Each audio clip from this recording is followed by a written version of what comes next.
ದೇವಾಲಯ ಅತ್ಯಂತ ಅಪರೂಪವಾದಂತಹ ದೇವಾಲಯ. ಈ ದೇವಾಲಯದಲ್ಲಿ ರಾತ್ರಿ ಉಳಿಯಲು ಅವಕಾಶವೇ ಇಲ್ಲ. ಈ ದೇವಾಲಯಕ್ಕೆ ದೇಶ ವಿದೇಶಗಳಿಂದ ತಂತ್ರ ಮಂತ್ರವನ್ನು ಕಲಿಯಲು ಬರುತ್ತಿದ್ದರು. ಸಂಸದ ಭವನ ನಿರ್ಮಾಣಕ್ಕೆ ಸ್ಫೂರ್ತಿಯಾಗಿದೆ ಈ 9ನೇ ಶತಮಾನದ ಅದ್ಭುತ ದೇವಾಲಯ. ಹಾಗಾದ್ರೆ ಈ ದೇವಾಲಯ ಯಾವುದು, ಎಲ್ಲಿದೆ, ಇದರ ಆಶ್ಚರ್ಯ ವಿಷಯಗಳೇನು, ಇದರ ವಿಸ್ಮಯಗಳೇನು, ಈ ಎಲ್ಲ ಮಾಹಿತಿಯನ್ನ ಸಂಪೂರ್ಣವಾಗಿ ಈ ವಿಡಿಯೋದಲ್ಲಿ ನಿಮಗೆ ಕೊಡಕ್ ಹೋಗ್ತಾ ಇದ್ದೀನಿ. ಒಂದು ವೇಳೆ ನೀವು ಈ ಚಾನೆಲ್ ಅನ್ನ ಇನ್ನೂ ಸಬ್ಸ್ಕ್ರೈಬ್ ಮಾಡದೇ ಇದ್ರೆ ದಯವಿಟ್ಟು ಈಗಲೇ ಸಬ್ಸ್ಕ್ರೈಬ್ ಮಾಡಿ, ಜೊತೆಗೆ ಬೆಲ್ ಐಕನ್ ಕೂಡ ಪ್ರೆಸ್ ಮಾಡಿ. ನಮಸ್ಕಾರ ಸ್ನೇಹಿತರೆ, ಫೋಕಸ್ ಯೂಟ್ಯೂಬ್ ಕನ್ನಡ ಚಾನೆಲ್ಗೆ ಸ್ವಾಗತ ಸುಸ್ವಾಗತ. ಭಾರತದಲ್ಲಿ ಅನೇಕ ದೇವಾಲಯಗಳು ಹಾಗೂ ಪೂಜಾ ಸ್ಥಳಗಳಿವೆ. ಹೆಚ್ಚಿನ ದೇವಾಲಯಗಳು ತಮ್ಮದೇ ಆದಂತಹ ಪ್ರಾಮುಖ್ಯತೆಯನ್ನ, ವೈಶಿಷ್ಟ್ಯತೆಗಳನ್ನ ಹೊಂದಿದೆ. ಹೀಗೆ ಪ್ರಸಿದ್ಧಿಯನ್ನು ಪಡೆದಂತಹ ದೇವಾಲಯಗಳಲ್ಲಿ ಚೌಸತ್ ಯೋಗಿನಿ ದೇವಾಲಯ ಕೂಡ ಒಂದು. ಭಾರತದಲ್ಲಿ ಸುಮಾರು 4 ಚೌಸತ್ ಯೋಗಿನಿ ದೇವಾಲಯಗಳಿವೆ. ಈ ದೇವಾಲಯವು ಪ್ರಾಚೀನ ಕಾಲದ ದೇವಾಲಯವಾದರೂ ಇಂದಿಗೂ ಕೂಡ ಅದ್ಭುತ ಹಾಗೂ ಉತ್ತಮ ಸ್ಥಿತಿಯಲ್ಲಿದೆ. ಈ ದೇವಾಲಯಕ್ಕೆ ದೇಶ ವಿದೇಶಗಳಿಂದ ತಂತ್ರ ಮಂತ್ರವನ್ನು ಅಧ್ಯಯನ ಮಾಡಲು ಬರುತ್ತಿದ್ದರು. ಅವರಲ್ಲಿ ಹೆಚ್ಚಾಗಿ ಚೈನಾ, ಇರಾನ್, ಇರಾಕ್, ಅಫ್ಘಾನಿಸ್ತಾನ್ ಹಾಗೂ ಜರ್ಮನಿಯಿಂದ ಅನೇಕ ವಿದ್ಯಾರ್ಥಿಗಳು ಈ ದೇವಸ್ಥಾನಕ್ಕೆ ಬರುತ್ತಿದ್ದರು. ಆದ್ದರಿಂದಲೇ ಚೌಸತ್ ಯೋಗಿನಿ ದೇವಾಲಯವನ್ನ ತಾಂತ್ರಿಕ ವಿಶ್ವವಿದ್ಯಾಲಯ ಎಂದು ಕರೆಯಲಾಗಿದೆ.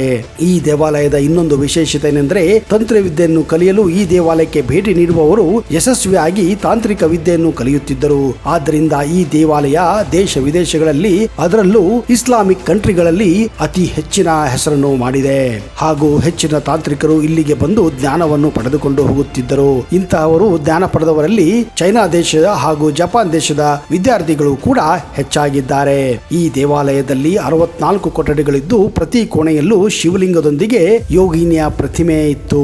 ನಂತರ ಇಲ್ಲಿನ ಕೆಲವು ದೇವರ ವಿಗ್ರಹಗಳು ಕಳುವಾಗಿದ್ದವು ಹಾಗೂ ಮುಸಲ್ಮಾನರ ದಾಳಿಗೆ ಒಳಗಾಗಿ ಈ ದೇವಾಲಯ ಛಿದ್ರವಾಗಿತ್ತು ಹಾಗೂ ಇಲ್ಲಿನ ಪ್ರತಿಮೆಗಳು ಹಾಳಾಗಿದ್ದವು.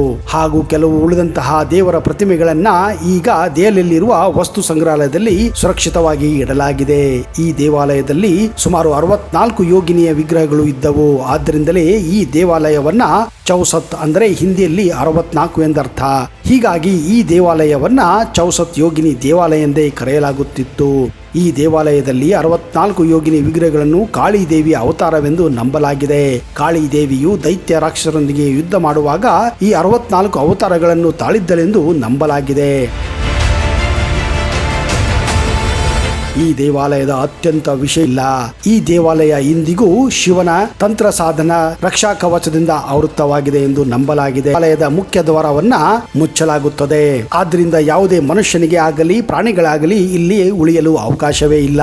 ಈ ಆದೇಶವು ಮನುಷ್ಯನಿಗೆ ಮಾತ್ರವಲ್ಲ, ಯಾವುದೇ ಪಕ್ಷಿಗಳು ಕೂಡ ಇಲ್ಲಿ ಉಳಿಯಲು ಆಗುವುದಿಲ್ಲ ಎಂದು ನಂಬಲಾಗಿದೆ. ಹೀಗಾಗಿ ಒಂದು ವೇಳೆ ನೀವು ಈ ದೇವಸ್ಥಾನವನ್ನು ಭೇಟಿ ಕೊಡಬೇಕೆಂದ್ರೆ ಅದು ಹಗಲಿನ ಸಮಯದಲ್ಲಿ ಮಾತ್ರ. ಖಜುರಾಹೋದಲ್ಲಿರುವ ಅತ್ಯಂತ ಪ್ರಸಿದ್ಧ ದೇವಾಲಯಗಳಲ್ಲಿ ಒಂದಾಗಿರುವ ಮಧ್ಯಪ್ರದೇಶ ರಾಜ್ಯದ ಚೌಸತ್ ಯೋಗಿನಿ ದೇವಾಲಯವು ಸುಮಾರು 875ರಿಂದ 900 ಕಾಲದ ಮಧ್ಯದಲ್ಲಿ ನಿರ್ಮಾಣ ಮಾಡಲಾಗಿದೆ ಎಂದು ನಂಬಲಾಗಿದೆ. ಪಶ್ಚಿಮ ಸಮೂಹಕ್ಕೆ ಸೇರಿರುವ ಈ ದೇವಾಲಯವು 64 ಯೋಗಿನಿಗಳಿಗೆ ಅಂಕಿತವಾದಂತಹ ಸುಂದರ ದೇವಾಲಯದಲ್ಲಿ ಕಾಳಿಕಾ ದೇವಿಯು ನೆಲೆಸಿದ್ದು ವಿವಿಧ ರೂಪದಲ್ಲಿ ಕಾಣಿಸಿಕೊಳ್ಳುತ್ತಾಳೆ. ಈ ದೇವಾಲಯದ ಶಿಲ್ಪಗಳು ಕೂಡ ಸರಳವಾಗಿದ್ದು ಯಾವುದೇ ಆಭರಣ ಅಲಂಕಾರವಿಲ್ಲದೆ ನೋಡುಗರನ್ನ ಆಕರ್ಷಿಸುತ್ತದೆ. ಅಷ್ಟೇ ಅಲ್ಲದೆ ಈ ಖಜುರಾಹೋ ದೇವಾಲಯ ಗೋಡೆಗಳ ಮೇಲಿರುವ ಸ್ವಾಭಾವಿಕ ಕೆತ್ತನೆಗಳು ಭಾರತ ದೇಶದಲ್ಲಿಯೇ ಅತ್ಯಂತ ಪುರಾತನವಾದ ಯೋಗಿನಿ ದೇವಾಲಯವನ್ನು ನೀವು ಇಲ್ಲಿ ಕಾಣಬಹುದು. ಮಧ್ಯಪ್ರದೇಶದ ಮೊರೇನಾ ಜಿಲ್ಲೆಯಲ್ಲಿರುವ ಯೋಗಿನಿ ದೇವಾಲಯ ಹಾಗೂ ನಮ್ಮ ಪಾರ್ಲಿಮೆಂಟ್ ಭವನ್ ನಿರ್ಮಾಣ ಶೈಲಿ ಒಂದೇ ರೀತಿಯ ಹಾಗೆ ಕಾಣುತ್ತದೆ.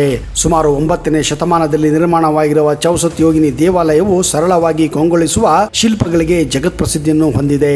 ಆದರೆ ಮೊಘಲ್ ಚಕ್ರವರ್ತಿಗಳ ದಾಳಿಯಿಂದ ಇಲ್ಲಿನ ಸುಂದರವಾದ ಶಿಲ್ಪಗಳು ನಾಶವಾಗಿ ಹೋಗಿವೆ. ಹಾಗೆಯೇ ಈ ಅಪರೂಪವಾಗಿ ಕಂಗೊಳಿಸುವ ಇಲ್ಲಿನ ನಿರ್ಮಾಣ ಶೈಲಿ ಮಾತ್ರ ಎಂತಹವರನ್ನು ಮಂತ್ರಮುಗ್ಧಗೊಳಿಸುತ್ತದೆ. ಇದೇ ಸಂಸತ್ ಭವನ ನಿರ್ಮಾಣಕ್ಕೂ ಸ್ಫೂರ್ತಿಯಾಗಿತ್ತು.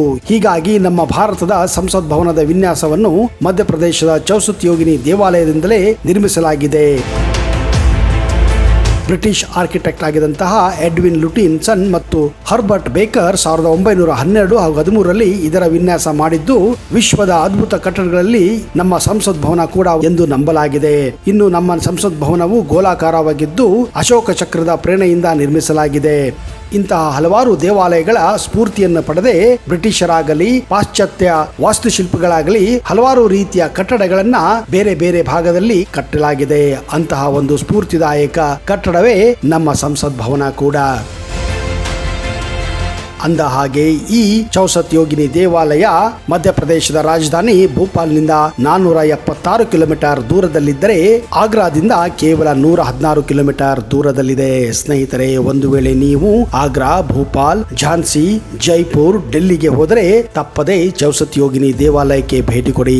ಅಲ್ಲಿನ ತಾಂತ್ರಿಕ ವಿದ್ಯೆಗಳ ಬಗ್ಗೆ, ಅಲ್ಲಿನ 64 ಚಿಕ್ಕ ಚಿಕ್ಕ ದೇವಾಲಯಗಳ ಬಗ್ಗೆ ಹಾಗೂ ನಮ್ಮ ಸಂಸತ್ ಭವನ ಸ್ಫೂರ್ತಿ ಪಡೆದಿರುವಂತಹ ಈ ಅದ್ಭುತ ಚಮತ್ಕಾರಿ ವಾಸ್ತುಶಿಲ್ಪದ ಬಗ್ಗೆ ಹಲವಾರು ಮಾಹಿತಿಗಳನ್ನ ನೀವು ಪಡೆಯಬಹುದು.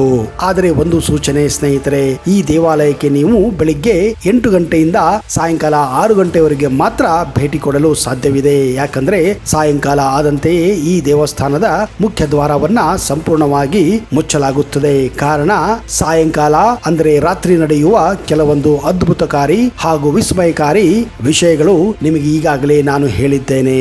ಇಂತಹದೇ ಹಲವಾರು ರೋಚಕ ವಿಷಯಗಳನ್ನು ಹೊಂದಿರುವ ದೇವಸ್ಥಾನಗಳ ಮಾಹಿತಿಯನ್ನ ಮುಂದಿನ ಸಂಚಿಕೆಯಲ್ಲಿ ನೀಡಲು ಪ್ರಯತ್ನ ಮಾಡುತ್ತೇನೆ. ಅಲ್ಲಿಯವರೆಗೆ ಜೈ ಹಿಂದ್, ಜೈ ಕರ್ನಾಟಕ ಅಂಡ್ ಟೇಕ್ ಕೇರ್.